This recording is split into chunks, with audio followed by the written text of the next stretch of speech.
रूस यूक्रेन युद्ध, जो कि फरवरी 2022 में शुरू हुआ, आज भी थमने का नाम नहीं ले रहा।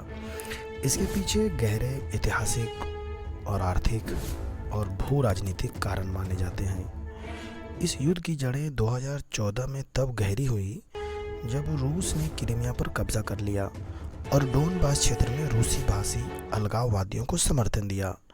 रूस का दावा है कि वह डोनबास में रूसी मूल के लोगों की रक्षा कर रहा है, जबकि यूक्रेन इसे अपनी संप्रभुता पर हमला मानता है।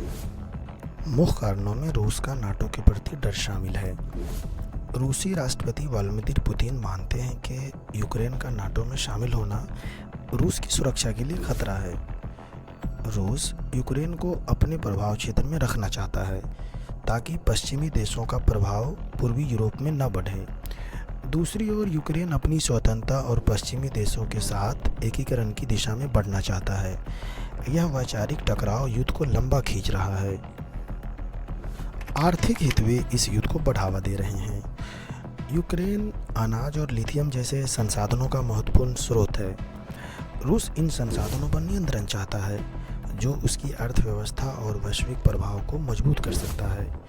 दूसरी ओर यूक्रेन को अमेरिका और यूरोपीय देशों से भारी सैन्य और आर्थिक सहायता मिल रही है, जिससे वह रूस के खिलाफ डटकर मुकाबला कर रहा है। यह समर्थन युद्ध को लंबा खींचने का एक बड़ा कारण है।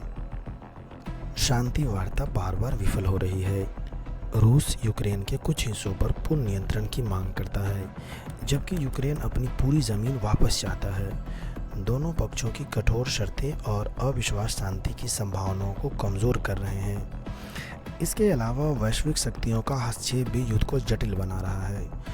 पश्चिमी देश रूस पर प्रतिबंध लगा रहे हैं, जबकि रूस अपनी सैन्य रणनीति को और आक्रामक कर रहा है। इस युद्ध का मानवीय और वैश्विक प्रभाव गहरा है। लाखों लोग विस्थापित हुए और यूक्रेन के शहर तबाह हो